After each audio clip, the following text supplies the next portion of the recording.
I know. But hi, everybody. This is not your mother's horoscope. This is Astrology Uncensored. And I'm Jenny Duceour.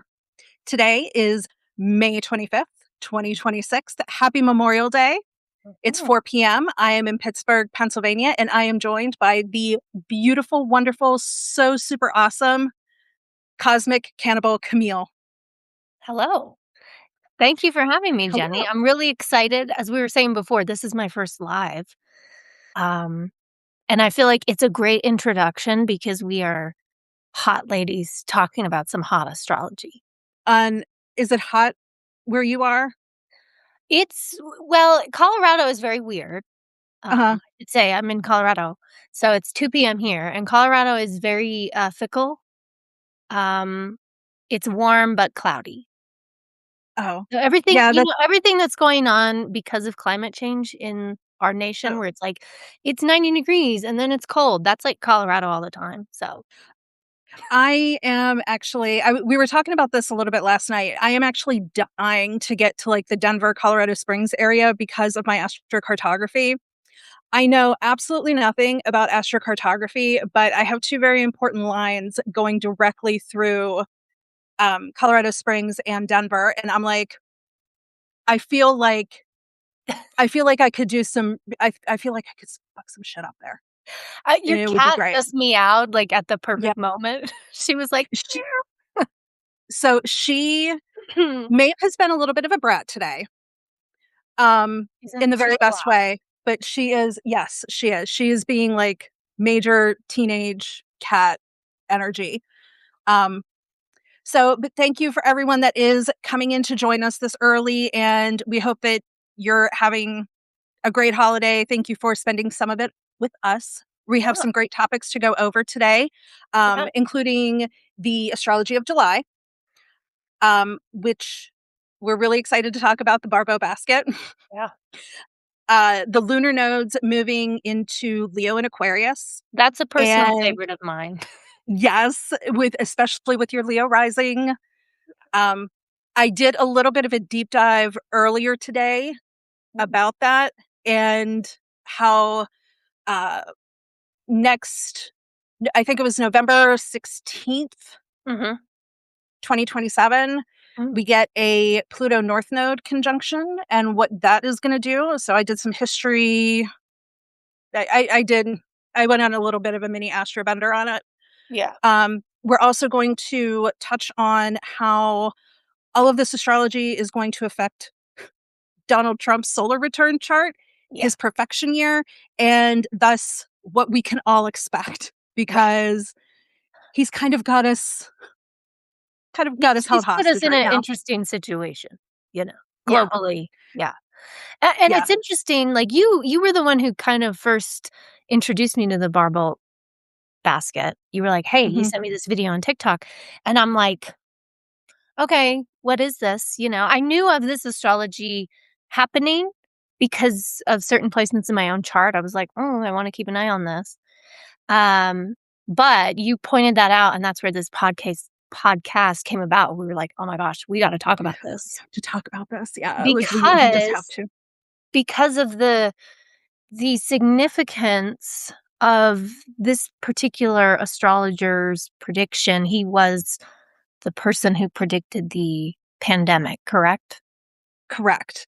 So Andre Barbault was a French astrologer. I said it like a true Westerner. The Barbault Basket.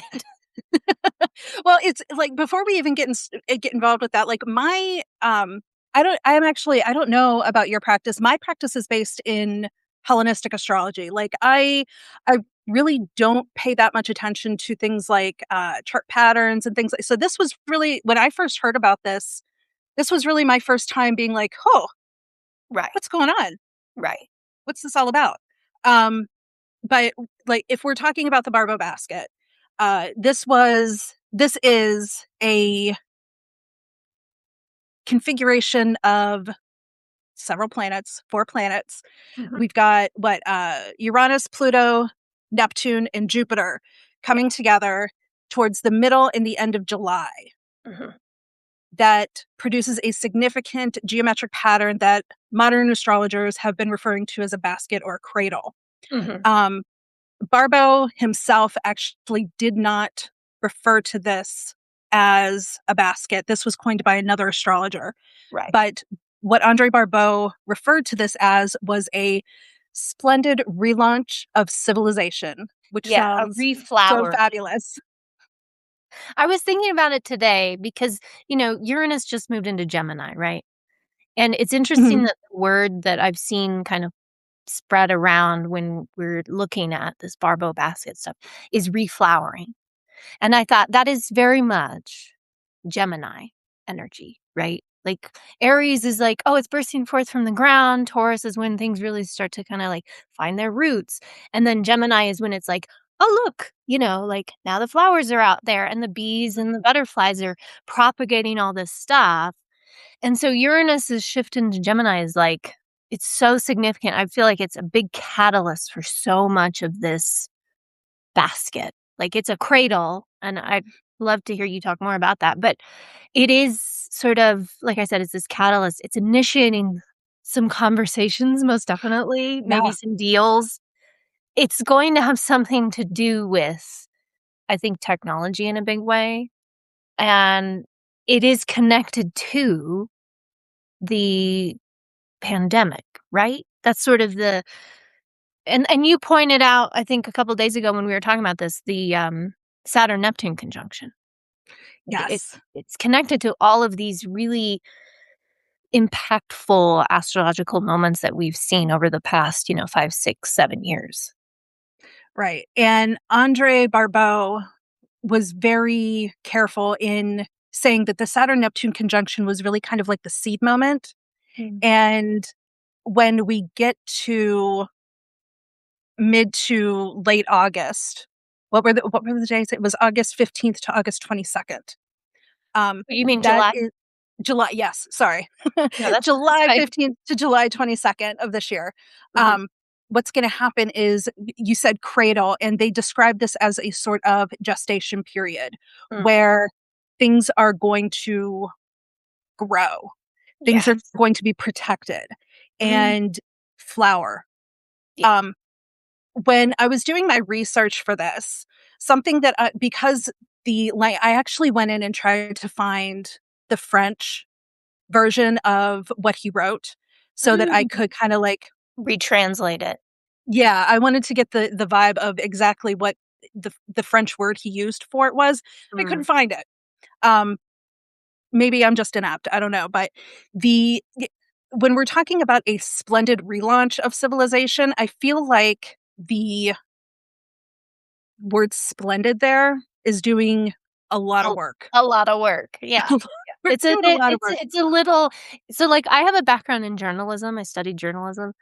It kinda is like that, the bias of the writer Mhm. choosing that particular word, like, I shouldn't be putting my opinion on what type of reflowering moment this is by using that Right. kind of adjective, you know? Right. It's like, And let's be a little bit more, I guess, just clear about it, you know? yeah, exactly, and I really kind of wanted to because splendid can mean a lot of things, and when we're talking about splendid is like, it's "Oh, you're very impressive. Yeah, That's a very impressive thing that you're doing. That's splendid." blended. That's yes, that's like so when if we substitute the word impressive in there, things kinda change a little bit, like, Right. it doesn't have that positive connotation anymore, and, I think Barbeau himself even said that we're not guaranteeing anything here.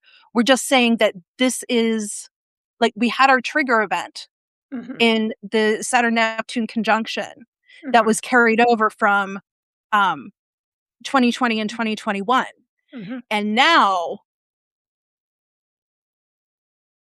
things have kind of like we had kind of a weird moment where we're not really sure what was real. Right. And now that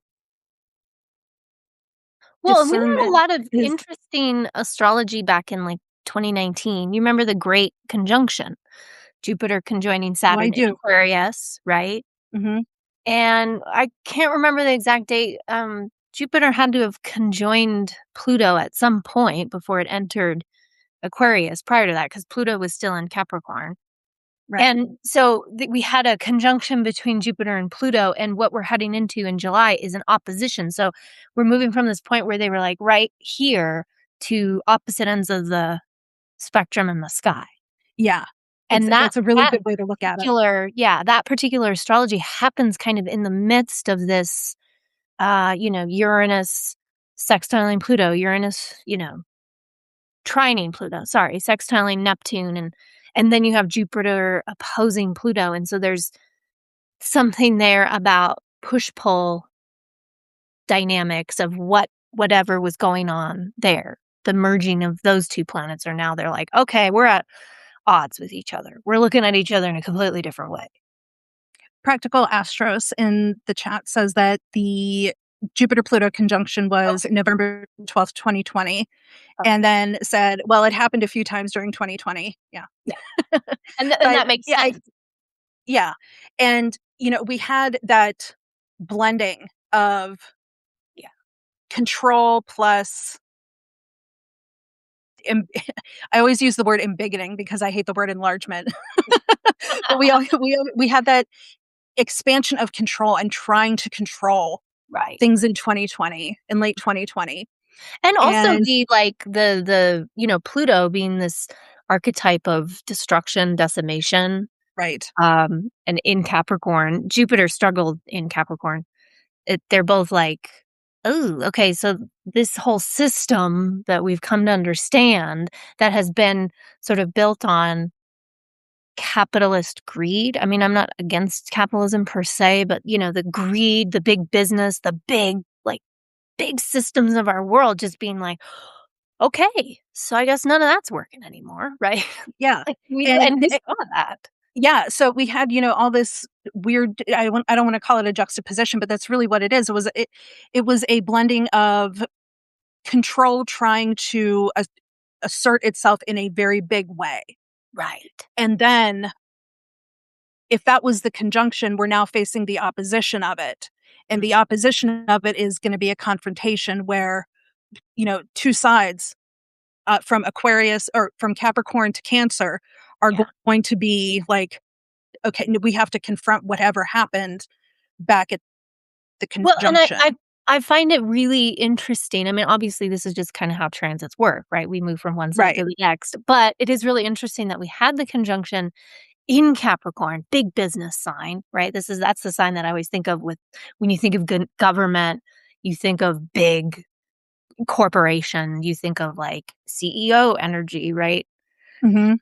And now we're moving towards the opposition between those 2 planets, one being in Leo, which is like, "I'm royalty. I'm the thing better than you." And then Pluto and Aquarius, like, "But what about the people?" So we Right. move from this storyline of, like, all of these big corporate systems and the systems of the world, the systems of the globe being sort of shut down for a while, to the impact that that is having on us collectively and how particular figures, monarch type figures, kingly figures, Mhm. or people, celebrity energy Mhm. have to say about that or what they're doing. It does really seem very like people versus king Yeah. energy. When I was doing, my research this morning, the words that kept popping up for me was the princes and the paupers. Mm. It was very, like we have our tech bros up in Leo, and then all of us like little common folk. Peons, Well, right? We're like peons yeah, to them. all of us peasants, Yeah. down here in Aquarius. And the way that I've been describing Pluto and Aquarius is kind of like the entire all of us little people just simultaneously holding up a mirror Right. to Leo. And that has been showing up in a bunch of different ways. It's been showing up in, the macro where it's like, can can I have some money, please? Can you I understand you need another yacht, but can I It's please it's have just so I would like to make a living. it is so, like, let them eat cake too. It It feels very really is. revolution. It Where it's is. like, And "Okay, do one more thing and we are all gonna grab our pitchforks." Yes, because and collectively, we can't stand this anymore. I love that you brought that up too, because one of the things that came up that I didn't even know about because I'm not up on my French history that Right, much. right. Um, there was apparently a scandal where uh, Marie Antoinette, someone bought for her a $1.6 million diamond necklace, and it wasn't like it wasn't the last straw Mhm. for the French Revolution, but it was very clearly like, you guys are getting a little absurd. Yeah. And that it was kinda like a It's tipping like point. a turning point, the inflection point of, like, everybody being like we're at our support groups being like, "What did we think of all of that shit?" Yeah, exactly, I don't exactly. know about this anymore. So No, that's what we have I to look forward to. but I yeah, right. I love what you say about Pluto and Aquarius as being like the mirror holding it up. I also have seen I've just, been thinking about how this transit plays out in my own life and how these transits in general we know Pluto transits get a lot of flack, because what they tend to coincide with, especially when they aspect certain parts of your chart, it seems like something is robbing you of power, right? These Pluto Yep. transits steal things from us. Like Pluto in mythology is kind of the, thief of things, right? He's like, Yeah. "Oh, I'm going to take this power from you. I'm going to take these things. I'm going to be very subterranean about it." And it's to remind us of what it is, what it feels like to be without that, so that we remember that we always have our power. So it's like this I think that's a big theme for this Pluto and Aquarius transit for us collectively. Like, yes, we're thinking a lot about the United States because we live in the United States and we're seeing, we watch the news. Like you and I are always like, okay. But like It's a bad habit. yeah, around the world, we're seeing this. We're seeing people fighting back. We saw it with Viktor Orban. Like he finally was voted out. The people finally said enough is enough Mhm. here, right? Like it's like we are not doing this anymore.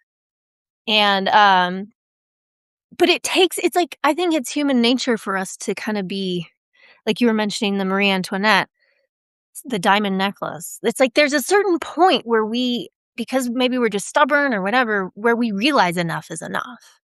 Yeah. And I think maybe, I don't know, that this stuff that's happening in July is part of that moment for us. I mean, not to say that we aren't already like, we are protesting, we are saying, "No, no, no, we don't like the way this is going," but there has to come a time where there's something collectively bigger, you know? The the pitchfork moment, Our like, pitchfork moment. metaphorical And pitchfork. I think, as I was looking through the Pluto North Node conjunction that's coming next November, Mhm. I think that that is what this cradle or gestation is building to.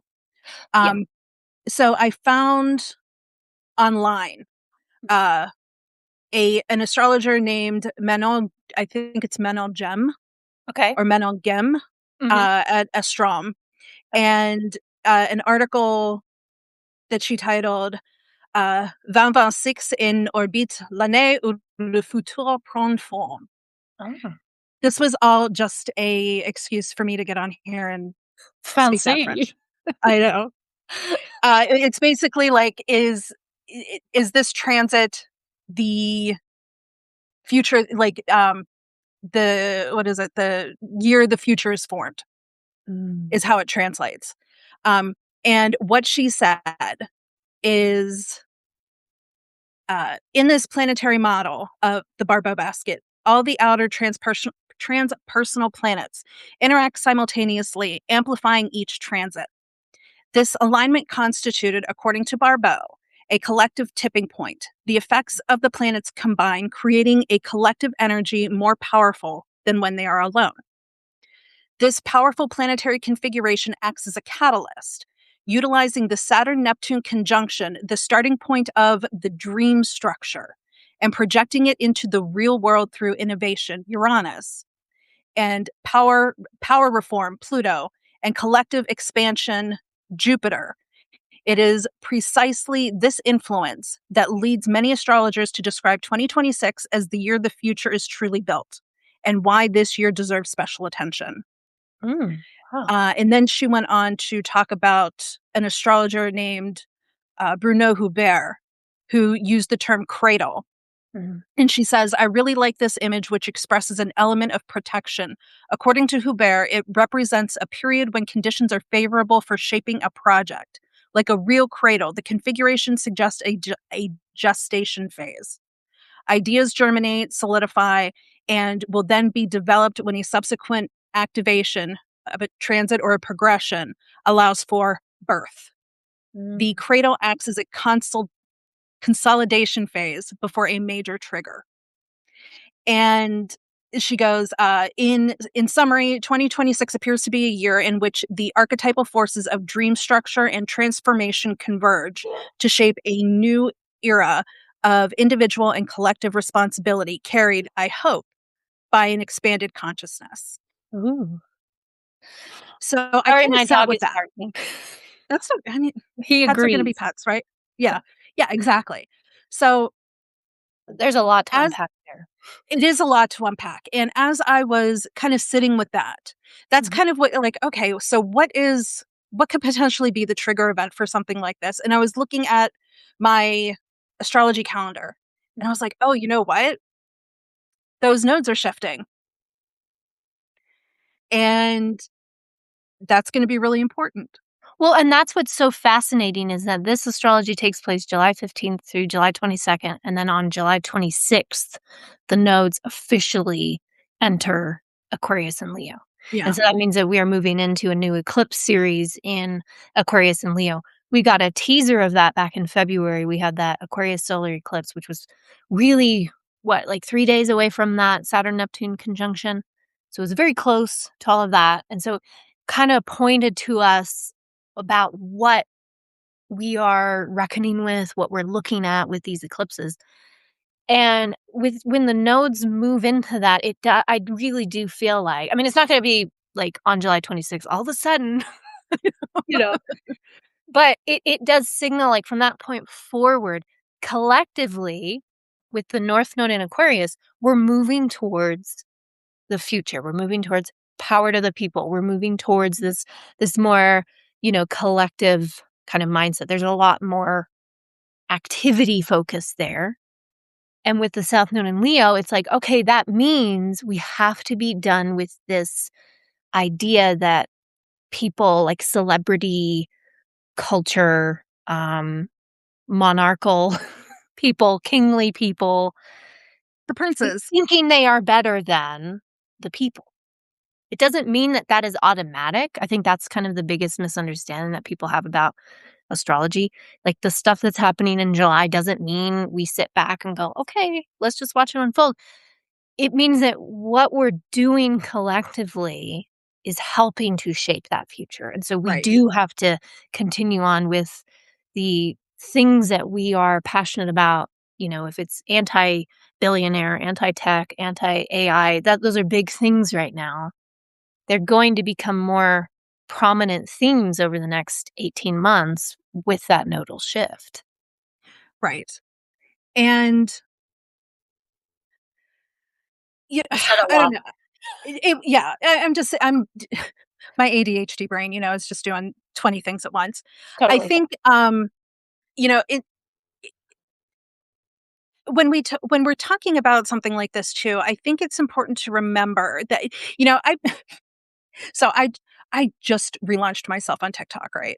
Right. And something that I have noticed is Mhm. that people go bananas over the outer planets. Yeah. It's like the luminaries and the personal planets, I'm like, those are my vibe. But people don't want that. No. People want to talk about the outer planets. They want to talk Yeah, about they're like, "I Pluto. don't care about Venus, like, Yeah. tell me about I'm like, Neptune." Yeah. yeah, like you're gonna get smacked in the face by Mars. Like, I don't understand. Right, like, you're Like, gonna oh, but feel so tell me that about more Uranus. immediately in your own life. Like, these Yeah, outer because planets are generational planets. they're generational planets and they're subtle. That's Yeah. the whole thing. They work in the back. We cannot see them from where we are on Earth. Right. So because they're so far away, we're not seeing them coming. They're subtle. They work in the background. And going back to what you were saying about, there's it's kind of like we all have to do our part, especially with Aquarius. Yeah. Um, it's not, I don't want to say that it's not about us sitting back and watching it unfold. We have to be active. We have to actively choose to make a choice. We have to decide that, enough is enough. Yeah. What we've done, what we've had is like Leo needs Leo needs to give it up a little bit. Right. Well, also, like, as someone with prominent Leo in her chart, I'm like, Oh okay, yeah. no, I'm joking. No, but it's like there's certain qualities of Leo that we need to let go of, Right. which is this idea that there's one person who's better than everybody else. Right. A good Leo, like good Leo energy, is when It's it's like, supportive. It's a yeah, cheerleader. it's like, look, oh, I got the spotlight. Well, look, come on in here. You're just as good. You're talented. You're created. Like, it's not that I'm somehow better than you because I Right. have XYZ. That's what we're sort of wanting to shed. That's what the Yeah. South Node is, right? It's like this sloughing away of stuff. And to your point, like, we all have to do our part. The thing that like popped into my head with the North Node in Aquarius. Aquarius is a very system-oriented sign, right? It loves its like systemic structures that benefit humanity. And we're moving out of the South Node being in Virgo, which is also a system-oriented sign. But these are like, detailed systems like, okay, we have a lot of Analytical. Very yeah, analytical. right. And it's not so much about like humanity, it's like functionality. Okay, Mhm. this works because this goes in this box and it's very organized and it's trying to be organized. And we've seen with the nodes being in Pisces and Virgo, like we've lost a lot of systems. We've lost a lot in our government. We've lost a lot of things that are like, wait, don't we need checks and balances? That's Like, a don't really we great need facts observation. Yeah. and figures? Yeah, And it's like so Pluto came in to break everything. right. Mhm. And then we're with when the North Node is moving in and moving through Aquarius, it's like, okay, so what if we created something that was genuinely good for all of us? What if we put What a concept. regulations on AI? What if we had a better government system that wasn't just about one person? We've seen it with our own government, how much power the president has and how much this particular president has chosen to wield. Mhm. Like, our Constitution puts limits on his power, but he has just ignored that, and so Right. we have like, collectively, we're going, "But is that okay?" And we're seeing, the answer is no, right? Congress is the one that you have to go to for a lot of things. You don't just ignore this, Yeah, and you I can't just put understand your that. face on everything and consolidate power. You have to confer with people. Right, you can't just get rid of all the systems that you don't like and then go, "Okay, well, I'm just gonna put my name on everything," and, that's that. It's Exactly. and, like, things with the ballroom. I don't mean to get so political so soon, That's okay. um, That's my vibe. but it's like that's where we're noticing it, right? That's Yeah. where we're really gonna see it, and we're seeing more and more people getting really fed up with Mhm. it. I would Yeah, and I'm go ahead. I was just gonna say I'm interested.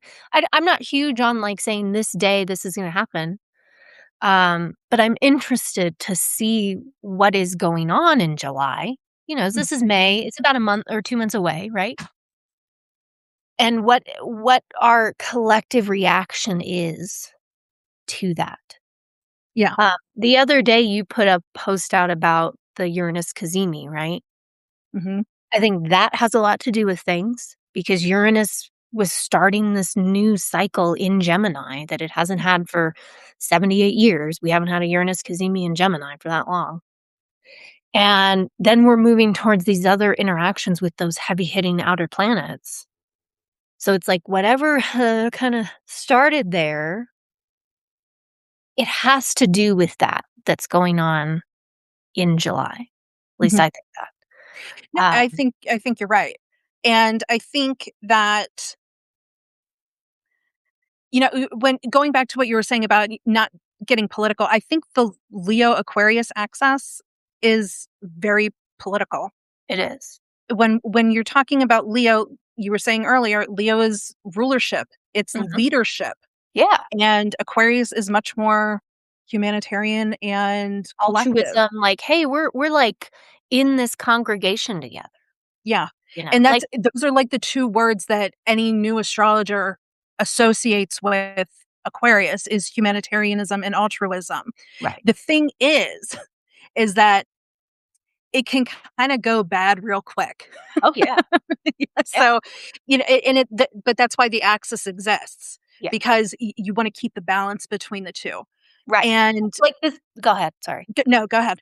I was gonna say the thing that kinda pops into my mind is, like, Leo being individualism and Aquarius being collectivism. Like Yes.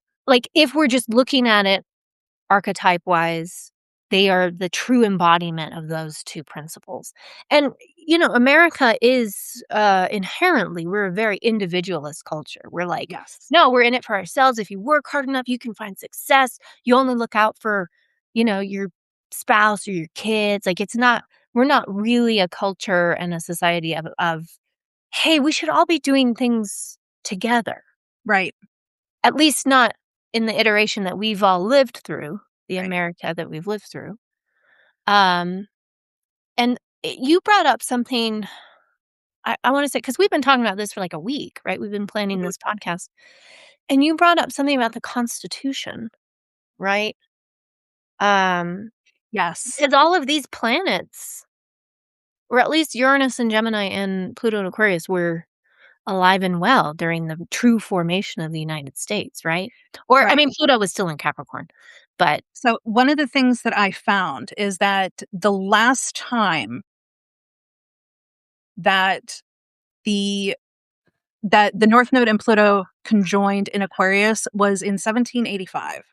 mm, And that was exactly when I think it was James Monroe was getting together with the Constitution or the Continental Congress to say, mhm, okay, these Articles of Confederation are not working and we are on our last leg.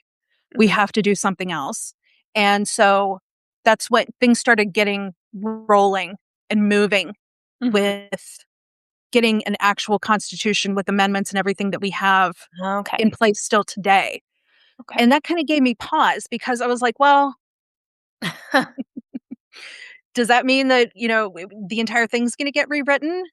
Probably not. Probably not. Like, if we're being realistic, probably not. Well, But yeah. No, I want you to finish your thought there before. are what I am anticipating, considering all of the stuff was that I have gone through earlier this morning, Mhm. is that there is there's going to be something's going to happen. Yeah. What a vague statement. Something's going to happen. But there's going to be it will be, I think, kind of like a let them eat cake moment. I Yeah. think it will be like we've got this ballroom. We've got all this other stuff, all of these wealthy people with Jeff Bezos and his $50 million wedding, and everyone's complaining about y- it's enough. Yeah, the It's enough. 1% versus the 99. And we're seeing, if we look at the political landscape, Mhm. we're seeing parts and points where people are starting to take the power back. Yeah. Perfect example is New York City Yeah. with Zoran Mandani. Mhm. It is, I mean, he has affected so much change already Mhm. in saying, we're done we're done with food deserts in New York City. Right. We're going to get childcare together. Mhm. We're going to like we have to look out for each other. Yeah. And this is not a it's a very taboo thing to talk about in the US, but if you go to like Norwegian countries, I knew you were that's gonna like go, like yeah, like Yeah. it's the default.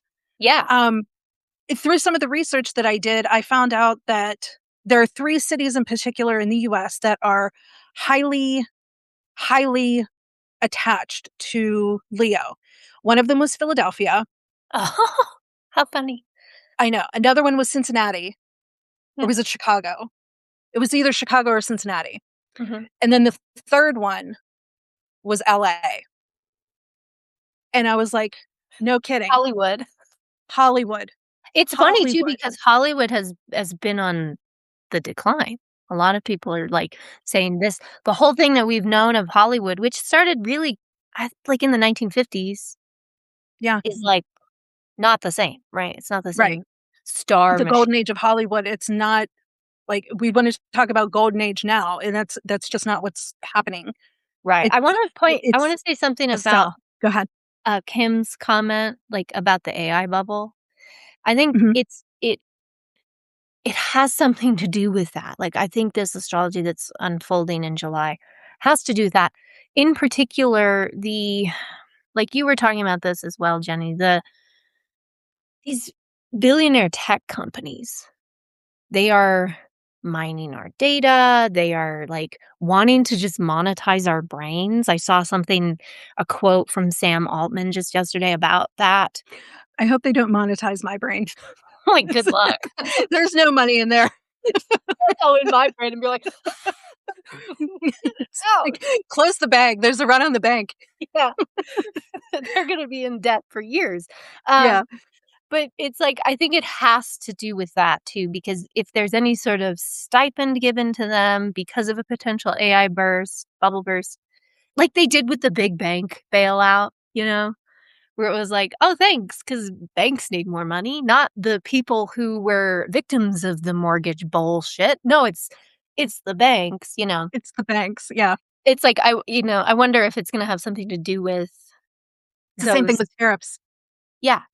Like, it's like, and is that gonna be the tipping point where it's like, "Okay," they're already building so many data centers, and they're trying to do so much in a subterranean way with all Yeah. this technology stuff.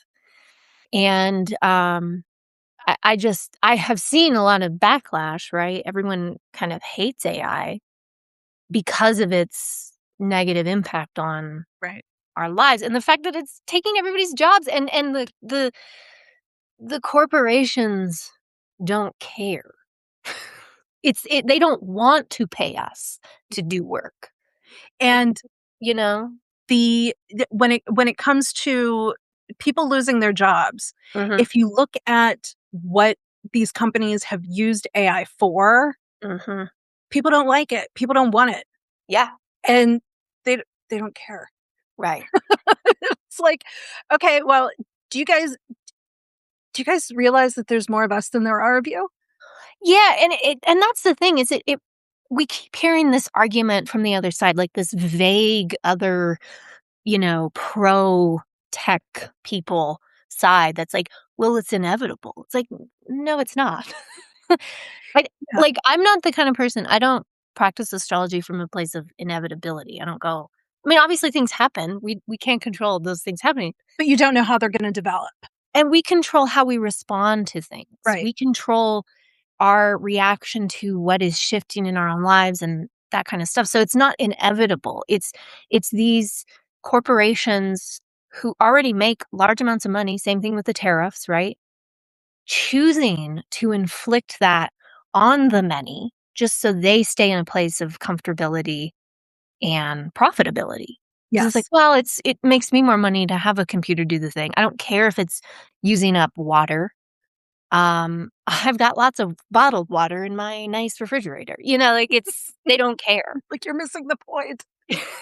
Yeah, like it's like, yeah, but our economy is built on us workers, Right. the people who do the work day in and day out, trade If in our we're poor, time. so are you. Yeah, that's the thing. It's like, and there's a lot of stuff that they've been talking about with AI, and we've all seen the movies, right? We've all seen some type of dystopian film. What happens when the AI is smarter than us? Because you haven't put regulations on it. Because you haven't said, "Look, we understand that this is a technology that can be useful, but we're not going to replace humanity. Mhm. We're going to use it in within guardrails. We're going to make sure we don't have a ton of data centers, which, Google, they all have data centers. It's not like these are new things. These have been things for a while. But without those guardrails, and people are in the positions of power right now don't necessarily want those guardrails because they make money off of them. Right. That's where I think we see a really, I don't want to say like dystopian future, but that's where things look a lot less splendid than, the And reflower. splendid. Like Yes, it's I worrisome, agree. you know? It is. It is. And, you know, I I'm an astrologer, and Right. I'm also, like, a massive, massive nerd. Uh, So, last year, when the AI boom really kinda started getting mhm, its stuff together, mhm. um, I went in and I did some research to Mhm. find out the dates or, like, the particular time frames of when things like paper was invented Yeah. I remember us or having this conversation, like the Gutenberg the Gutenberg press. the Gutenberg press.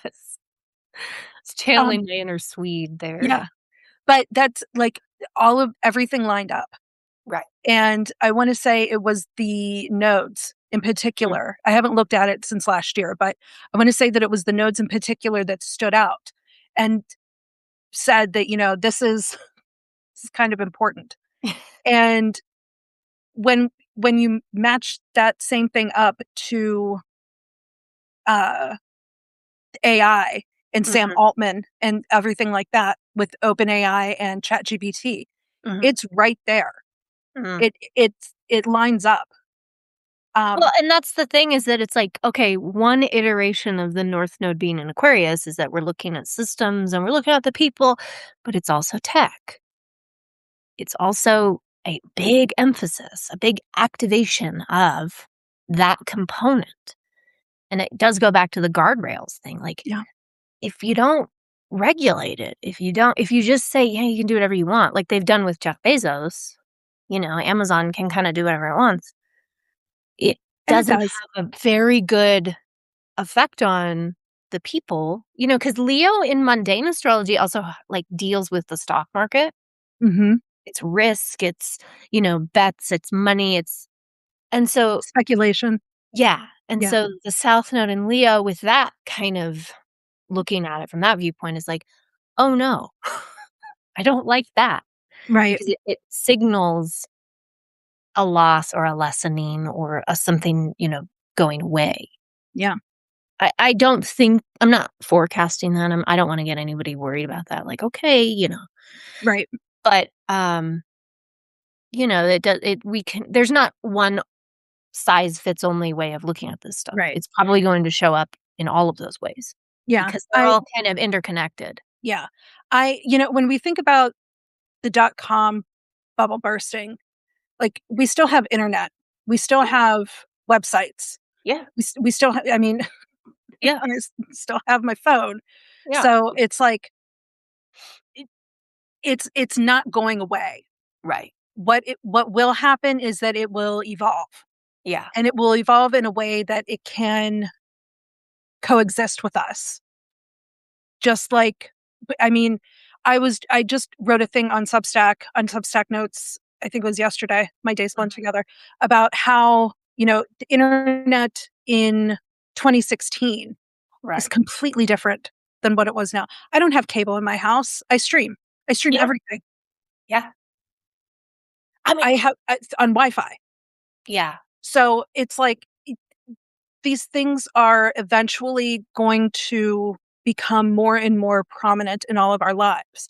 Right. And I have an editor friend who I have been talking about this with for years. Mhm. And I've been saying to him, it's not going to go away. And the people who are able to embrace it early and understand how to use it early Mhm. are the ones that are going to end up benefiting from it. It's Yeah. just like the Gutenberg press, just like paper. Yeah. And the best example that I can put, even just with the invention of paper, Mhm. Look at the Druids. The Druids refused to write anything down. Their Mm. entire tradition was oral. Mhm. And now look what's happened to them. They have completely gone by the wayside, and we don't know anything about them. Right. Maybe that's better for them, for their tradition. Mhm. But the point is that they died out. They're Right. not there anymore. Yeah, because there's no recorded history. Exactly. It's interesting too, you bring up TV, Uranus and Gemini, I think not the first time, but, 80 some odd years ago when it was in Gemini the last time, Mhm. TVs were, like, in the home. Yeah. It was a big deal. Yeah. TV was a big deal. And we had the formation of those major networks, the NBCs, the ABCs, the CBS, and it's funny to me, like, I know you're not a big fan of him, I'm not really a big fan of him either, Colbert, his last show, and the last episode of The Tonight or not The Tonight Show, The Late Show happened the day before that Uranus Cazimi. Uranus in Gemini is like, okay, media is changing. Yeah. We don't watch cable TV anymore. Like, most of us It's do not evolving. do that Yeah. because we've had to keep up with, the evolution of the internet, and Mhm. streaming is the way people watch TV, right? Mhm. That's how they And engage with entertainment. and it's coming in snippets. Mhm. Gemini, it's very fast. Right. Uranus, electricity, like lightning, Like, right? "Yep, done, bye." Yeah. Yeah. So our everything is sound bites. Yeah. Um, in trying to figure out excuse me, trying to figure out TikTok and how to hook someone in literally 3 seconds. Yeah. That's what you've got. Yeah. That's I'll look at my videos and it's like average runtime, 7 seconds. yeah, On a video that's a minute and 30 seconds. yeah. It's If like I will post a video that is 10 seconds long mhm. and it's 3 seconds, Yeah. 5 seconds. Yeah. It's bananas. And And so it's and I think that has a lot I've been hearing these conversations too, that we're also disconnected, yeah, the internet. I mean, right now, this is what's cool about the internet is that we can all engage yeah. with one another. Like, we can all be in kind of the same place at the same time. Like, that's I what had it's talked to you earlier, I magical. would have no idea what the weather is in Colorado today. Right. Right. And we can see each other, we can talk to each other. So it's like that's what's really great. But we are all so like addicted to the scroll because of algorithms and the way that social media apps are programmed that we are so much more isolated Yeah, because of them. And so I think that has to do with what's happening in July too. yeah, If we continue on with the way that we engage with technology and technology is given as much power and money as it keeps like it just keeps getting more of that. It does make me worry about our, connectivity. Like the North Node in Aquarius is like, okay, yeah, let's all be friends, but do we all want to be friends online all the time? well, see, I I hear what you're saying. I kinda take a different angle at it, Mhm. because if we look at the the easiest unfortunately, Mhm. the easiest example that I can think of is what happened with Gaza. Right. Everyone that has seen that and has literally, like, paid really close attention to it, Mhm. no one no one wants that. No, Right. that it's atrocious. Right. They're atrocities. This is a genocide, Mhm. and we are seeing it up front in our faces, and there is, at the very least, outpourings of sympathy, outpourings of empathy, and Mhm. wanting to acknowledge that that's not right, and Right. things need to change. Mhm. If we did not have that level of connectivity Mhm. with people far away, we we would be completely at the mercy of what's being told to us by our government and by the media. Well, But I we're agree getting with that. yeah. I agree So with that. I just see that, Uranus and Gemini is also a very big propaganda transit. sure. And the way that these algorithms are designed, they are designed to continue to give you content that you already engage with, so it's, Right. reaffirming some sort of An echo bias chamber.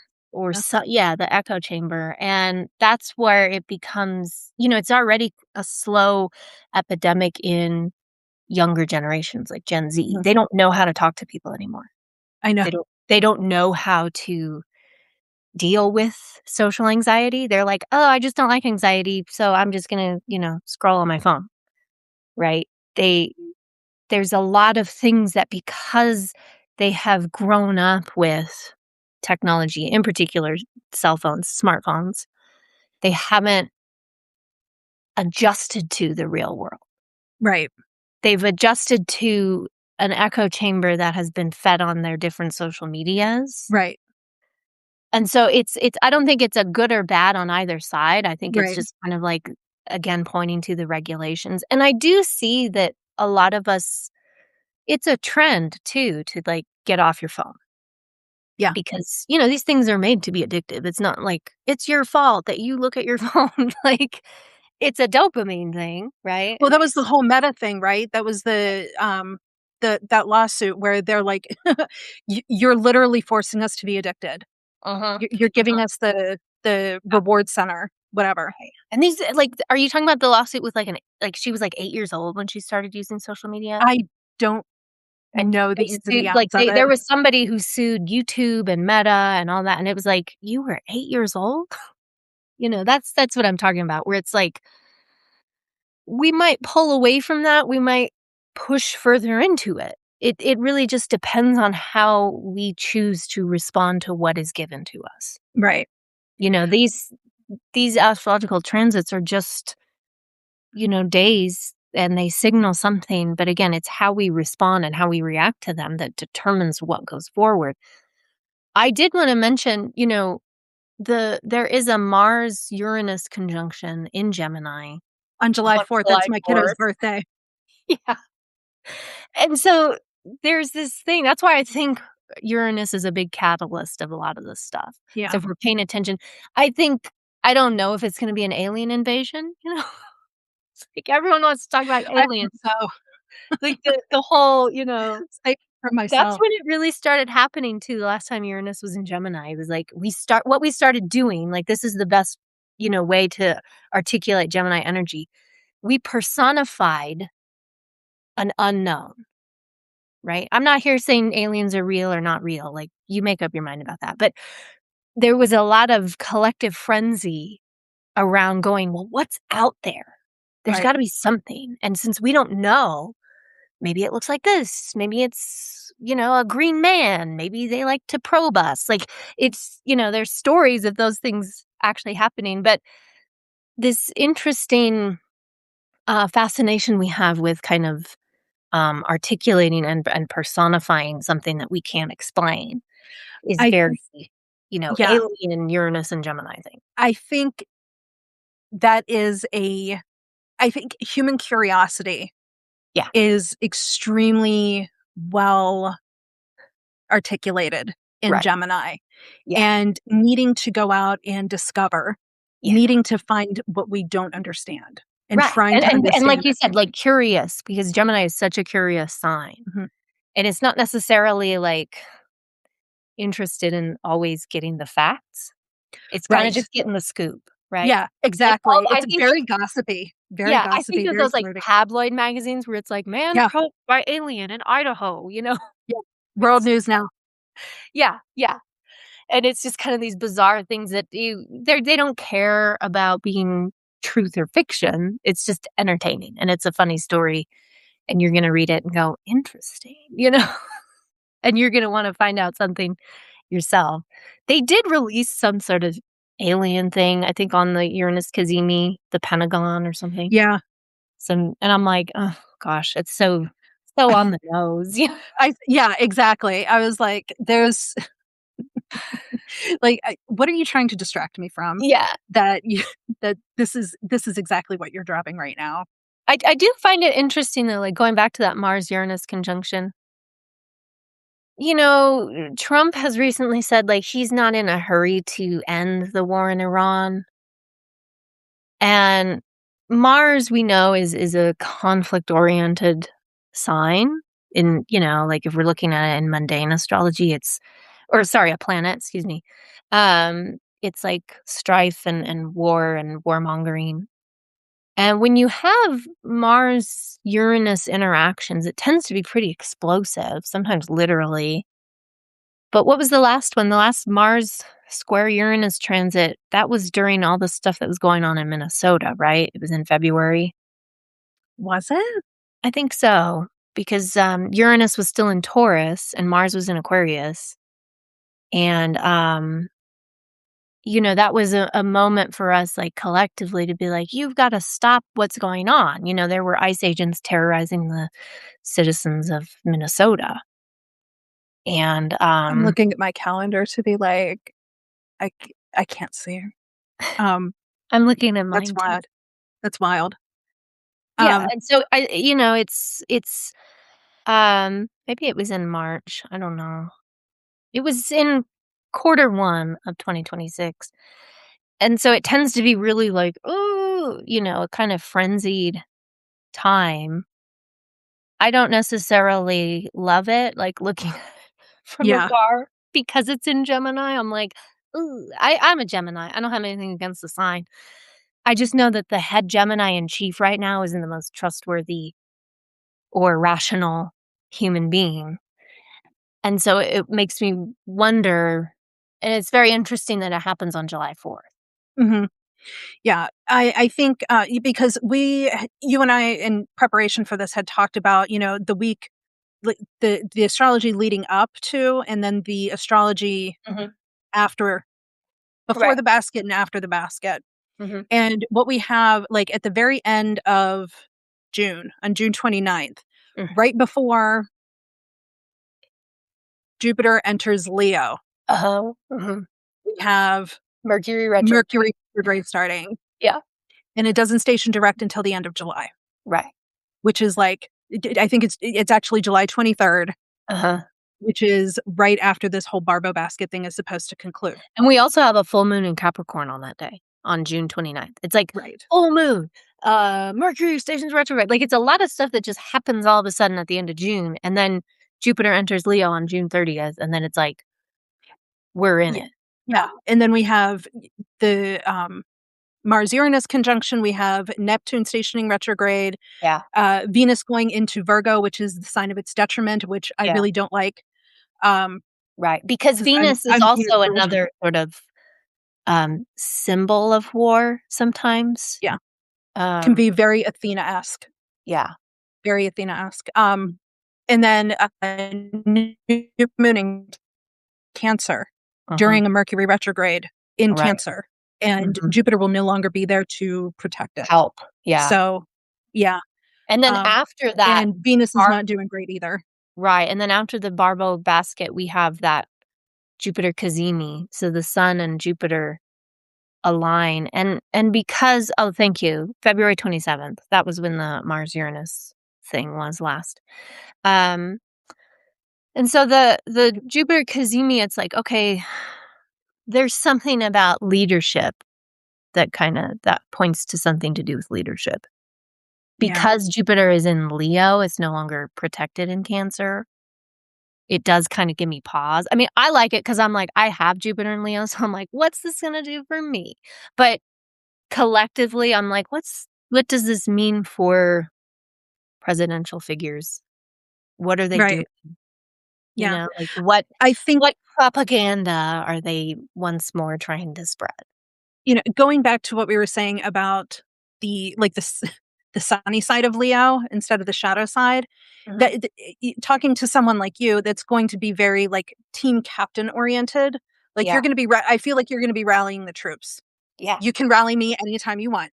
I'm ready. I'm like, It's "Let's do Yeah, this." yeah, like, we're like cheer captain type Yeah. stuff. Oh my god, Like, let's absolutely. go. I've always wanted to be a cheerleader, like, my whole life. Bring It On was, like, one thing I You are, was though. like, "This is gonna be me." So, Yeah, and, like, that's exactly, like, even just talking to you via text, that's mhm. exactly what it's like talking to, like, it's exciting, it's warm, it's fun, it's refreshing, like, I love Leo. Can we just say I love I have Leo? But Mars conjunct Jupiter too. So I have that Yes. kind of, like, militant in a good way energy, like, Yeah, like, "Let's we're do this." motivated. Yeah.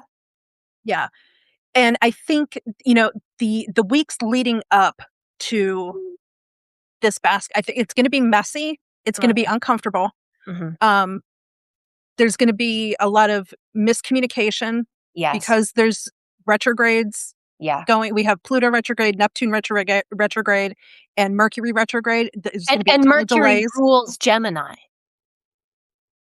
And so Yes. the stuff that's happening in Gemini, the Mars-Uranus conjunction, Uranus sextiling Neptune, Uranus trine, it is pulling influence from Mercury in Cancer, which is very nostalgic as is, but Mercury retrograde in Cancer is like, I don't It's also know. dealing with, Venus and Virgo. Right. So, there's maybe that'll help a little bit? Right, that's true because Virgo is also ruled by Mercury. So there's Yeah. 2 things going on that are being sort of steered by that Mercury retrograde in Cancer. And we do really want to pay attention to what is happening in the news and conversation with. I know we get bombarded with a lot of news. Like it's not easy to be like, pay All the attention. sound bites. Yeah. Yeah. But starting June 1st, that's when Mercury enters Cancer. Mhm. We want to just be like, what is the conversation that's happening?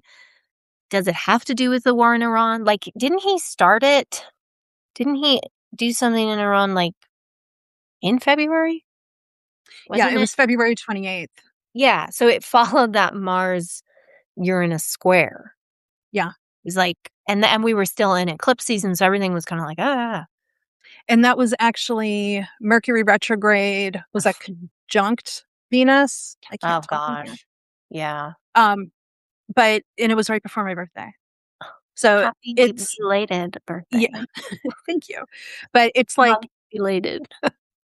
because these, uh, retrogrades this year are going through water signs, Mhm. there's, like, I feel like there's a lot of, "What aren't you saying? What are we have to read between the lines." Right. And Also yeah, go ahead.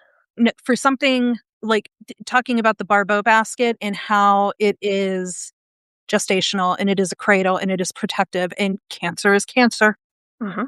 Cancer gonna cancer.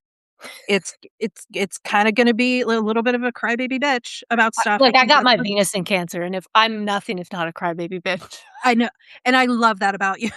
Like, if I don't get the attention that I feel I deserve, I'm a pouty crybaby bitch. And that is Like, extremely well earned. just full honesty, I'm not And gonna it's lie. I have to, like, curb it. I'm like, "You are being a crybaby bitch right now." yeah, But I but you think know what? it You're allowed. it is interesting to me too that, Mercury stations retrograde in Cancer the day before Jupiter leaves Cancer. So I think we're also reflecting on the ways in which the Cancer part of our life has just grown Mhm, and expanded over a year, and also what that has meant for us as a country and, what were we protecting? What were we maybe smothering? What were we not nurturing enough? mhm. That Mercury retrograde is like, again, going to what you said, like, what wasn't said here? What Right. wasn't nurtured? What wasn't nourished? And how do we rectify that? Yeah, I always Nurture it. see, Mercury in water signs as, like, when you're underwater and you open your eyes and you're seeing through the water Yeah, where it's distorted, yeah. Or you've me got when I take my information. glasses off. Yeah, yeah, but you're not you can see. You Mhm, can kinda get the idea of what's going on around you, but mhm. you're not getting the full picture. Right, it's not crystal clear. Yeah, exactly, and, eh, retrograding back through there, it's you have to use your intuition. Yeah. The logic that Mercury demands Mhm. is not There. available. It's just not there. But I will say what I noticed, like, when Mercury was in Pisces, I was, like, writing with a lot of imagery. a Yeah. lot of symbolism. Mhm. And so Mercury in those water signs does really lend itself to that, which means It's a good storyteller. yeah, but I want us to be wary of that heading Yeah. into July. What And are I the think what like, let's look at the symbols. Let's look at what this image being portrayed here is actually trying to communicate to us. and I think I think that symbolism, that symbolism piece is very Jupiter. Yeah, That it's very, let's study the meaning of it and right, pull it, where's the poetry? right. Um, with Cancer, Mhm. it's the moon. Watch yourself here. Not I Exactly. try That to you get picked up my exactly what I way was saying. out of this life. No, like, there's an element like, my dad's a Cancer, and he's a crybaby bitch, okay? But, like, he's Listen, also my 10th house is Cancer, so I have the reputation of a crybaby bitch, okay? you're like, "Okay." No, there's also this, like, element of suspicion Yeah. with Cancer that's Yeah. like, "What did you What mean are you by doing? that? Yeah. What did you like, oh, no, I don't trust that person because they once said this to me." Mhm. And, Trump has Venus in Cancer and is it Saturn in Cancer too? Yes. He's got Venus, Saturn conjunct at the very end of Cancer, and then there is Mercury Yeah, at the beginning. talk about a crybaby bitch. I He mean, personifies his chart so it's well. annoying, like, it is so It's like, you feel like a hack because 'cause you're like, everything that he does is everything that his signs are. yeah. Like, if you do you wanna learn astrology? Study him. Donald Trump. Yeah, It is yeah. But, it's I mean, that's a overwhelming. good point, like, he has Mercury in Cancer, so there's something that is happening behind the scenes for him that, He's is seeing through the water. He's not seeing, it's distorted. and he's gonna go back on something, go back on his word. I wouldn't be surprised because of his whole, like, "I don't think we need to end the war in Iran just yet," that there's something that they're plotting behind the scenes about that so that they can delay the 2026 midterms. I think they're gonna try. Yeah, I think, like, there's something that they're like, "Okay, we're attacking voting rights, and we really want people to not be able to do this stuff because Venus and Mercury are retrograde in Scorpio when the midterms are happening. Mhm. So, I don't Yeah. Mercury always tends to be retrograde around that time because Mercury is retrograde 3 times a year, and it just so happens to fall around that, 3rd or 4th quarter of any year. So that's Mhm. not all that, weird. But the fact that Venus is retrograde in Scorpio is a little it gives me pause, and it just is like, "Well, what are they gonna do?" You know? Like, Yeah. "Oh god." And I had written, I think towards the end of February, I wrote a look ahead for the 2026 midterms. Uh-huh. And when I was looking at it, Mhm. there were two things that occurred to me. And the first one was I don't want to cause a mass panic Right, on anything. I want to do this very responsibly. right. But the things that I wrote in that article were they were too diplomatic. Mhm. And so I am, Your Libra rising was showing. You're like, "I don't wanna upset people here." yeah, it was it's like social, like being too socially conscious, Right. right? Because 'Cause you're like, "But I So, don't want people to unsubscribe because they think I'm doing this." And yeah, sometimes you like, have to just be like, "This is what it is." it was also a really great learning opportunity for me because what I discovered from that is, like, when I look at a chart Mhm. and it looks muddled or muddy, or it's probably because I don't Like like it. Yeah, what's gonna happen. yeah. And I Um, don't wanna, like, accept that yet. right. But what it looked like, we're gonna have elections. There Yeah. will be elections on, Mhm, what is it, November 3rd, 2026. They're mhm. not gonna cancel them. They They're can't. not gonna be able to. Yeah. There is going to be, I think, a hell a ton Yeah. a hell a ton of some kind of interference, whether it's through intimidation, whether it's through ballot stuffing, whether there's going to be something wild, Nefarious. Yeah. very nefarious going on. And so I was like, okay, when is the next Congress seated? Let's look at that. And Mm. it's not like it didn't really answer any questions for me.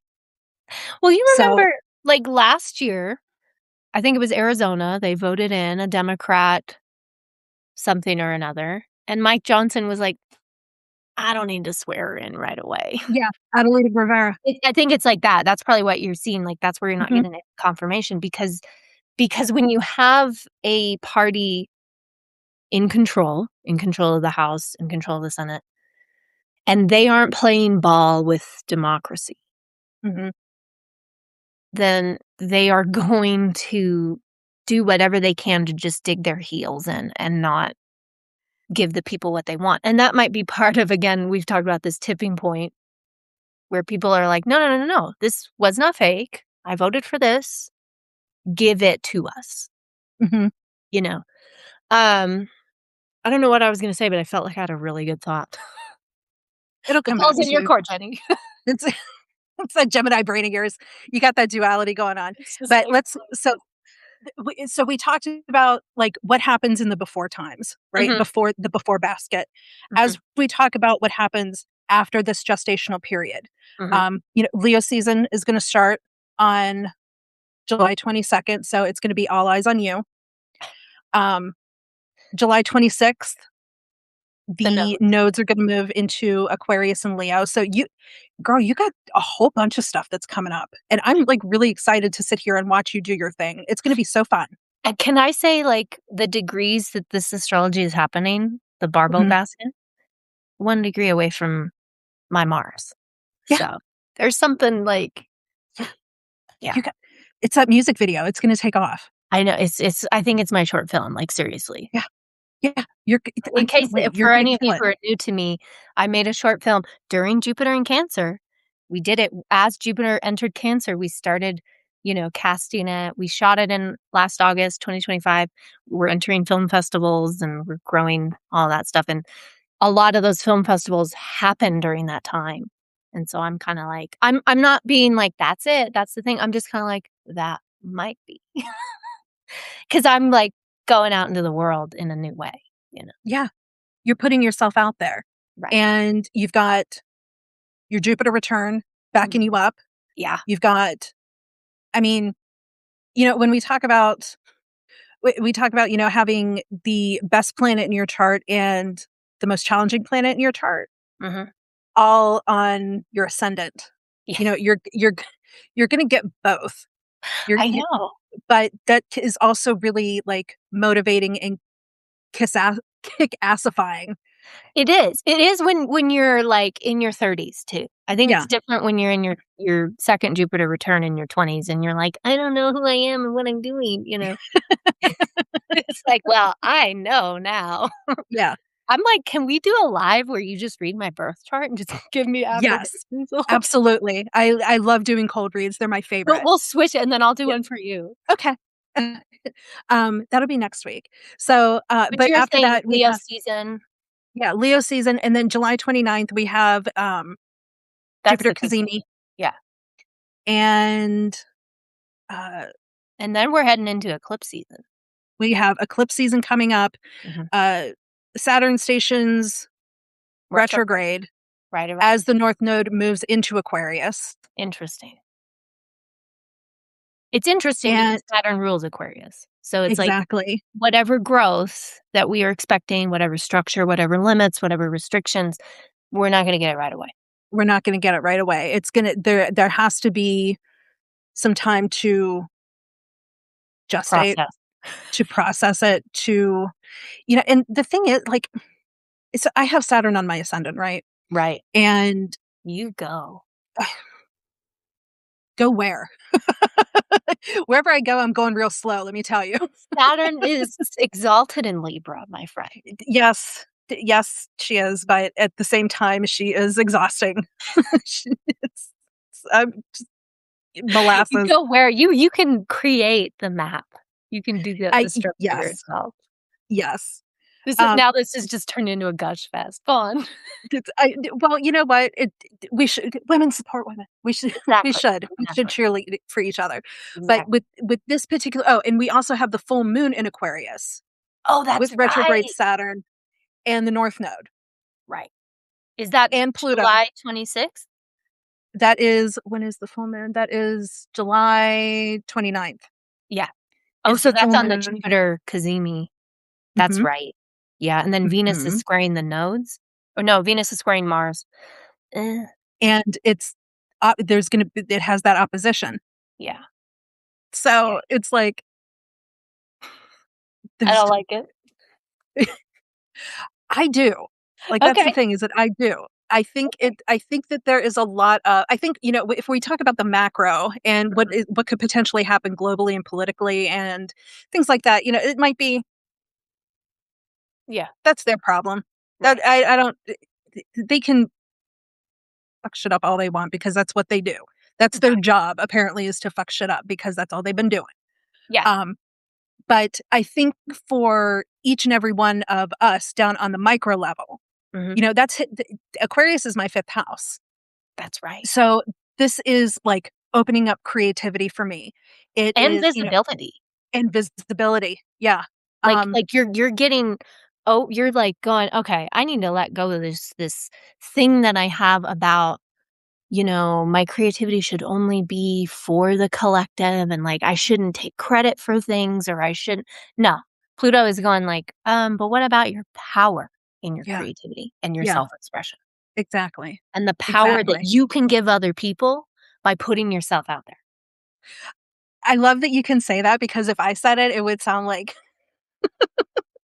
it is like you're kind of arrogant, aren't you? No, but Jupiter's gonna be in your 11th house Mhm, of social, networks. It's the online communities. It's like, "Hey, I'm going out into the world and I'm expanding, mhm. and you're gonna And come along for the ride because you're gonna love the entertaining lessons that I'm giving you, and you're gonna get yeah, some luck through that." yeah, yes, 100%. Mhm. And You're I like, think "Yeah."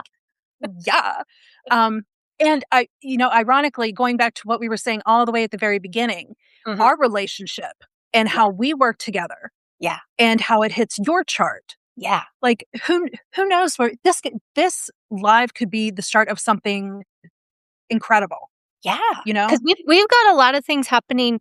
Both of us have a lot of things happening in our, like, media houses, in our social network community houses, in Mhm, our, like, houses of self, or they're at least getting some sort of, impact from that, and partnerships.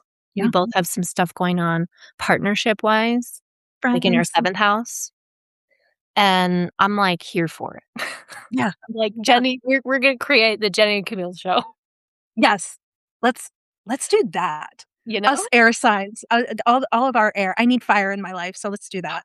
I need earth, Um, so well, I have my Capricorn moon. I love it. I absolutely love it. So going into and I think that this is more your specialty, Okay. going into, what this means for each and every one of us, Yeah. what this, for for Gemini, I wrote down, it's like, you are the disruption. You're the one that is kicking shit over and being like, "Now what? What you Yeah, gonna do now?" yeah, and you're doing because, like, again, Uranus is the catalyst, and Uranus Mhm, whatever Gemini placement you have in your chart, if it's your sun or your moon, your rising sign, whatever it is, Uranus is like, "Okay, so we're gonna do things differently. We're gonna get loud, we're gonna get weird, and we're not gonna give a flying fuck about it." At least that's how I like, as a Gemini with my Mercury in Gemini, I'm like, "That's how I'm working with it. yeah, I don't care. I'm doing it. do it. Love it, Get hate it. loud. It's not my concern because I'm here to just use my voice to disrupt something." Mhm, Right? So I think to me, 100%. Gemini is like the number one sign that is affected by this astrology because of Uranus. Mhm, I think, if we are gonna give it like a listicle thing, Aquarius and Aries are in a close second, third. Aries is like, excuse me, third. You meant number 1, right? You're the first third. Yeah, exactly. Aquarius is probably more, I mean, Leo is up there. It's really like, I don't know if we can say 1st, 2nd, 3rd, 4th. Yeah. Fire signs are like, "No, you absolutely fucking can't." I was gonna say Leo is gonna get butthurt if you put it last. Leo is number 1, Put sorry, I Aquarius last. misspoke. Aquarius can deal with being last. Yeah. Aquarius is like, "Yeah, I know." Like, everyone else go first, it's fine. Right. Um, It's like the eternal, like, 1st child, older sibling, like, yeah. Alright. But yeah, it's like those 4 signs, Gemini, Leo, Aquarius, Aries, they are really feeling it. I think Mhm, feeling it in a way that you're gonna be wanting to innovate. You're wanting to get loud about something if you're a Gemini. You're wanting mhm. to disrupt something and do something in a new way and show up in the world in a new way. And it's gonna be a little like, "Oh, I didn't even know that I was gonna be doing this, but here I am. I My whole life I was X, but now I'm Y, and I'm, like, loving this." Leo, it's like, what are you putting the spotlight on? The spotlight is there Yeah, for Leo. Any yeah, Leo placement, right? I don't want you, if you're watching this and you're like, "Oh, I only have Leo this," like, it's any Leo placement, and the Leo part of your chart is like, yeah, let's even if it's an empty house. yeah, Yeah, especially if it's an empty house, because especially that's if it's affecting empty. the whole sector. Yeah, and you are growing, and we know growth isn't always fun and comfortable, but you're putting yourself out there. Like, that's what you're doing come July. You're going, "Oh, fuck, I'm done preparing for this thing. This project is going out there. If the project is you, I'm going out there. I'm doing the thing. I'm putting myself into this new position, and I'm gonna have faith that it's gonna work out." Because you need that belief. Like, Jupiter is here to be like, "No, believe in yourself because you've already got the confidence and the courage and the creativity. You just need to believe in it." Mhm, yeah, And, for Aquarius, it's like we are Pluto is doing some things for Aquarius, right? Like, there's some growing pains that you're going through, but you are finding your power. And you're finding your power and your place within the collective in a new way. Because Gemini's helping you disrupt some stuff. Gemini's compatible energy, and it's going like, let's get talking, let's get publishing, let's get doing something, right? mhm, And, with the nodes moving into Aquarius, there's like a lot of growth for Aquarius, a lot of like newfangled, I haven't done this in 17, 18 years kind of energy, yeah. right? What am I like? I'm getting back to what's that song? All right, getting back to where we started Oh, from. yeah. Yeah. Musical interlude. And it's Oh, all right. Yeah, that one. yeah, you got it. Yeah, so it's like that's Aquarius anthem, summer anthem. Get right back to where we started from. Yeah, Um, but and then Aries, it's like there's a lot of change that you are navigating. It is maybe a little disruptive, but Jupiter's there in Leo. It's like, let's do this thing. It's also giving you the confidence boost that you need. Saturn is it wants you to restructure something. It wants you to take responsibility for the thing that you are like, I'm really passionate about this. Aries it's energy to me is always entrepreneurial. Every yeah, Aries I know is just very like, oh no, I had this idea busy, and I just ran with very it. busy. Yeah. And like I was doing this thing, like I execute it. Mhm, And Saturn is saying, okay, well, let's get serious about these things that you want to execute. mhm, And Neptune is saying, you're gonna first off, follow your dreams, have some courage in them, right? And the thing that you suddenly are inspired by, because you're gonna help inspire other people. right. Like Aries energy, we talked about Leo energy. What I love about Aries energy is that like it's the leader who it's not the celebrity, right? Leo is Right. kind of like the celebrity. Aries is Mhm. like, no, go for it. Yeah, Go fight for it. yeah, it's like your quarterback. Yeah. It's Yeah, like, let's do this. Like, I'm pioneering this thing. I'm trailblazing. Mhm. because you can too. Yeah, Like, that's exactly. Aries energy to me. For Aries, the first sentence that I wrote for Aries with all of this is like, "You are the problem." Be And it. I think Aries of all the signs Mhm. is able to embrace being the problem Yeah. better than anybody. And you think of, Um like, Lady Gaga. Lady Gaga's an Aries, Mhm. and I mean, she is this little 5'2" spark plug Powerhouse. powerhouse. Yeah. I own myself, like, I Mhm. own my creativity. I don't care if you think it's weird because I am following my I creative hope you do. impulse, and Mm, yeah, and I hope you think it's weird because you're gonna be talking mhm. about me, Mhm. and everybody else is gonna be following the trail that I blaze. Like, that's like We all wear meat suits yeah, as a result of her dress. exactly. We are all wearing meat Yeah. suits. Yeah. It's like and that's it I love Lady Gaga. Oh, me too. And she's too she's got fibromyalgia too, but like, I just I need so much more of her. Me too. I'm like, "Where's the next album, Yeah, Gaga? like, I need I know more you're songs of tired. yours to sing." Yeah, but talk about, Leo and Aquarius, though, like, I know that you're tired, but what about me? Yeah. Like, I need some good music, Yeah, and come on. you're amazing. Right. Um, That Devil Wears Prada song didn't work. Like, give yeah, me another one. I need yeah, something we else. have to so, um But though I think also Libra, even though none of this astrology is happening in Libra, Libra is reaping the benefits of it because it's gonna be activating so much. yeah, there's the trines. Right.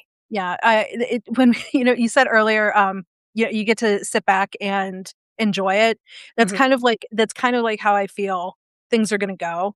Right. Um, because like from I have Jupiter Saturn conjunction at 8 degrees Mhm. Libra. So when we were talking about that earlier from 2020, I was like, "Oh, yeah, I do remember that." Absolutely. Mhm. Because for me, that conjunction was like almost like a light switch being flipped Right. and saying, like it I was born into like the uh Jupiter Saturn in Libra. And Right. then in 2000, I had to go back to Jupiter Saturn in Aquarius. Taurus.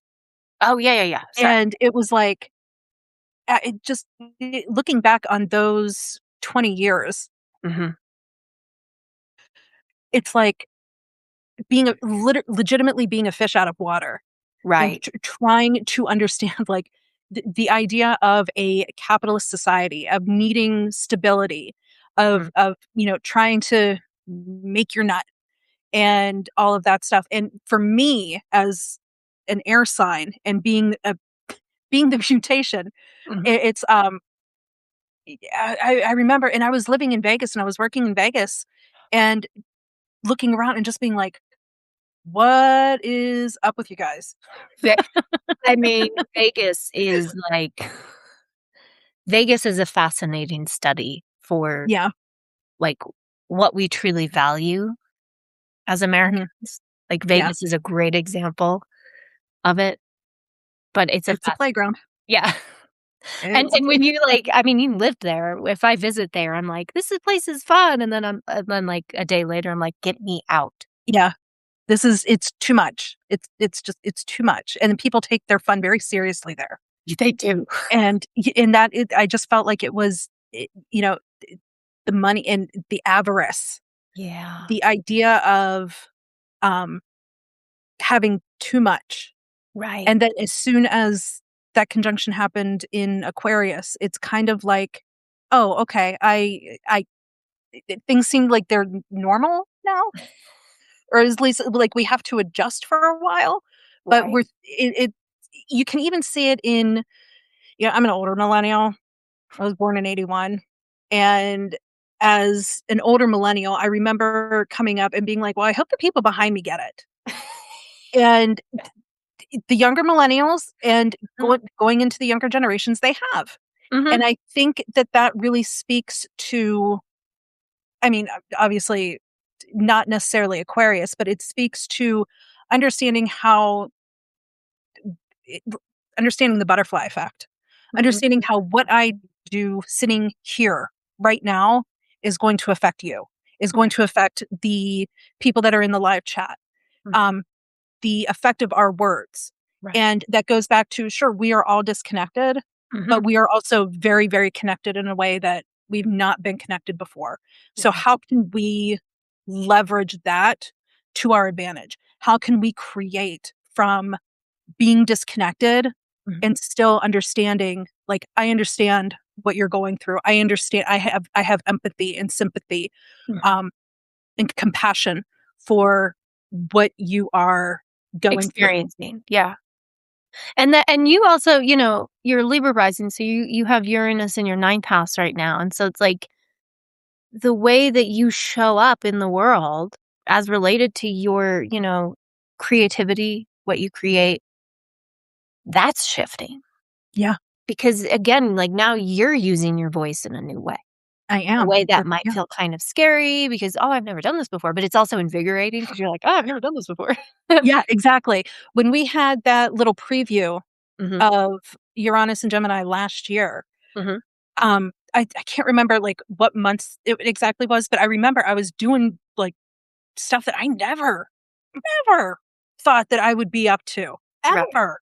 And when I reflected back on that, and this is why I love astrology, because you're able to kinda, like, you're really able to understand yourself through the timing in your chart. right. When I reflected back on it, I was like, "Damn, I was innovating myself. Look at me innovate. Yeah, Look at me publishing and broadcasting and doing all this look at me disrupting myself and not caring, and not giving a like, the like, thing that come at me. I hope you hate me." yeah, like, the thing that I think we don't talk enough about Gemini energy is that it's not here to get approval or disapproval, it's just like, "I'm just telling you, okay? Yeah. You draw your own Do with it conclusions." what you want. Yeah. You know? I love it. And to be disruptive in that way, to use your voice in that way is so empowering. I remember when Uranus was in Aries and it moved through my ninth house, Mhm. that's when I first started writing about astrology. That's when I first, like, created Cosmic Cannibal because I was like, "I need to do something that's, like, with this knowledge that I have." Yeah. Knowledge, it's like this information that I love Mhm. and I'm gonna, like, disrupt myself, like what you just said, it's like I wasn't disrupting the world, like, people weren't like, "Who is this cosmic cannibal?" But it was me, and the way that I was putting myself out in the world was new, it was innovative, it was disruptive for me. That's when I first started writing my novel. I got the idea for an astrology novel, and I was like, "I gotta do this," I've gotta follow that trail that Uranus was kind of just going, "Pa right? So And great. it's like, to your point about outer planets, yes, they're important, but these are long cycles. So it's like the Mhm. thing that you are innovating right now, the thing that you find exciting and invigorating and novel might change over the next 7 years, or how you show up might change. It might not. You might be like, this is the thing that I'm doing 7 years. Like, I'm excited to forge this new, like, here's the other thing we don't talk about with the ninth house. It's connected to big business, like, it's connected to you growing your business Mhm. if you're a It's small ethics business. and philosophy and, Yeah, broadening your horizons. and you're reaching the world, Yeah. bigger world, the big wide world that you know and have a place in. You are like, "Oh, well, I'm doing this in a new way," and that it's very much connecting to the class that you're Yeah. hosting. Yes. Yeah. Great segue. Um, You like how I did that? I did. Yeah, it was great. So, since Camille brought it up, I would like to talk very quickly Mhm. about that. I am actually hosting my very first Astrology 101 class, and I'm really excited about it. It actually starts on the 30th, which It's in is person, right? this coming Saturday. It is in person. So if you are local to Pittsburgh, Mhm. I'm offering Astrology 101 class at the Crow's Nest in Dormont starting May 30th at 7 p.m. It is a 6-part class that Ooh, goes from 7 p.m. to 9 p.m. on Saturday nights perfect through way to June and spend July. a Saturday. Yeah, exactly. You can check the crowsnestpgh.com to register. And this class offers lessons on the basics of astrology, and it will help new students understand and get the basics of how to find your footing when it comes to looking at your birth chart. Which is Your perfect because it's, like, gonna help anyone who watches this and is like, "Wait a minute, they're talking about a lot of stuff. How does it apply to me?" Jenny's gonna help you out. Yes, exactly. Um, you can also subscribe to my newsletter at jennydastrology.com. It's Astrology Uncensored. You should totally do that. And you should also totally subscribe to Cosmic Cannibal. Yeah, cosmiccannibal.substack.com. Follow us on social media. I feel like we're gonna be doing these lives again. I feel like we're gonna be doing this a I feel lot. like we're doing something here that's, like, Yeah, we're gonna have some fun. we had fun. Yeah, This was fun. yeah. You can follow me across social media. I am Jenny, the number 2 Hearts, Jenny, 2 Hearts. Where are you at? I'm Cosmic Cannibal Camille at Cannibal Camille on TikTok, Instagram, YouTube. Um, yeah, Do you do I think that consultations? I do. I do chart readings.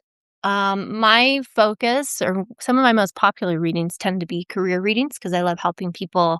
As you mentioned, I love being people's cheerleader Yeah. and being like, this is what you're really good at. This is probably what's getting in your way. Here's what you do to just, get over that and move forward to what you want to do with your life. And I say career loosely. It doesn't have to be working for someone else. It can be working for yourself. And I'm actually launching career sun sign readings on May 31st. I'm going to be doing another live.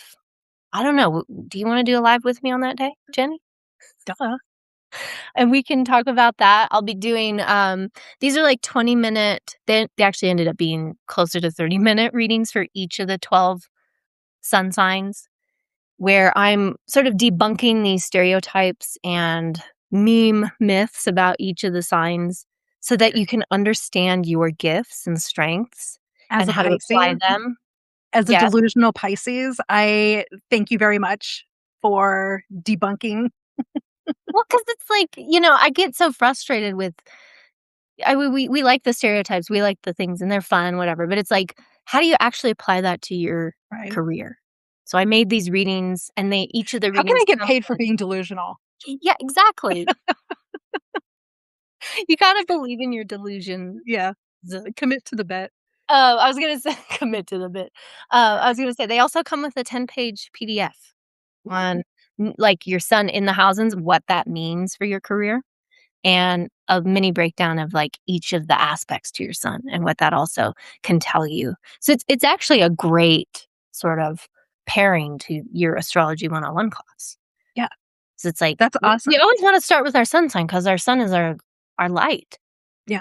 Just like it is in the sky. It's the thing that, like, this is what I wanna shine My and share with the vitality. world. Yeah. Yeah. Um, I also do consultations. I do them in person and I do them virtually.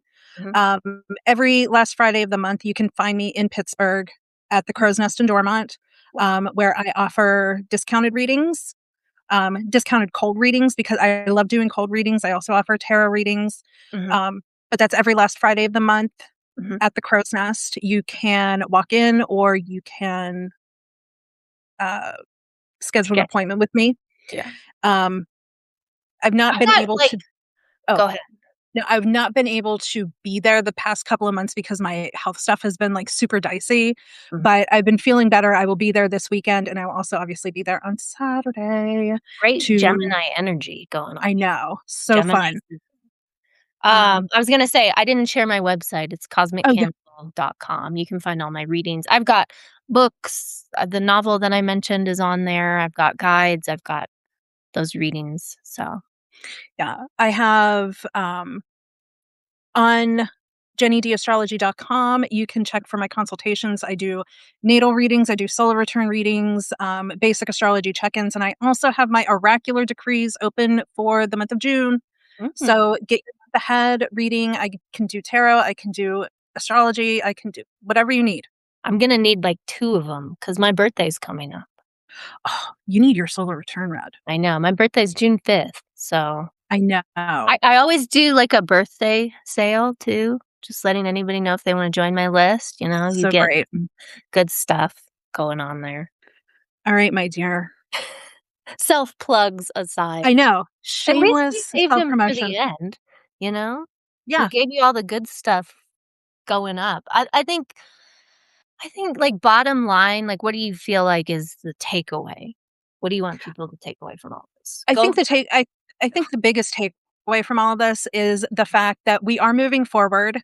Mhm, We are moving forward in a way that is collective focused, but we all have to individually understand what our role is and how we have to play it. yeah, Even if we don't completely understand mhm, how we are supposed to show up in the world, we need to start being a little bit more conscious mhm, of what we're supposed to be doing yeah, and how we're supposed to be doing it. And astrology can offer that. Astrology can offer really great insights yeah. into exactly how that happens. I will say, I'm all about, like, working consciously with the astrology and not feeling like all of it is happening to you, but that it's Yeah. happening for us, right? It's Yeah. happening for us so that we can be like, "This is the direction I wanna head in." So, my takeaway is I want you to make the shift that you're wanting to make Yeah. Be the because change. yeah, be the change that you wanna see in your life and the world, and, like, take the risk, do something different, pivot, innovate, because that astrology there is here for us to also rise as individuals and to use our voices in our own unique individual way. And Jupiter and Leo is like, let's have faith in ourselves. Like, so whatever change that you're wanting to make in your life, whatever shift you're wanting to make, initiate, I want you to believe in it and have enough courage and faith in yourself to just go out there and do it. Take one step. Let's start moving towards it. I am so inspired. Good. I'm so glad we did this, Jenny. This was I Yeah, this was so fun. I can't wait. We should start doing like month aheads. oh This is my god. great. Yes, I was gonna say that to you. I was like, "We need to do this because it's like the tail end of May, Yeah. you And know? we talked about July. So, We totally skipped June. Like whatever. you're like, "June's Whatever. okay." We're doing our own thing. Yeah. I literally Maybe take we'll a talk about week December off. next month. I take a week off to celebrate my birthday, so June to me is like, well, there's only 3 weeks in June. I Yeah, celebrate my maybe we'll entire talk about solar return. November next. So, follow me, Jenny Two Hearts across the internet. Follow Camille, Cosmic Candle. Cosmic Cannibal Camille. Mhm. Um, we're both awesome, her Yeah. especially.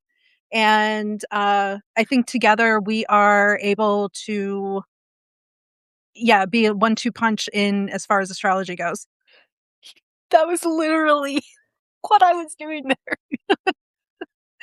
All right. It's the Pisces intuition. You I were like, "I know. can It's read." like I'm picking up exactly what you're putting down. It's that Gemini. Yeah, The mutable signs, we're just communicating. we are. But thank you everyone for spending part of your Memorial Day with us. Yeah. I hope this was fun. I hope this was Informative. informative. Yeah.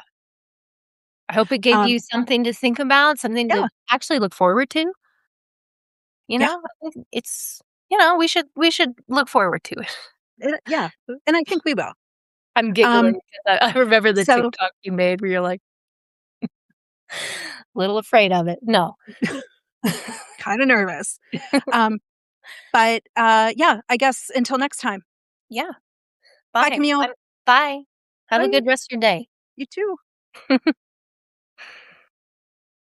Do I leave?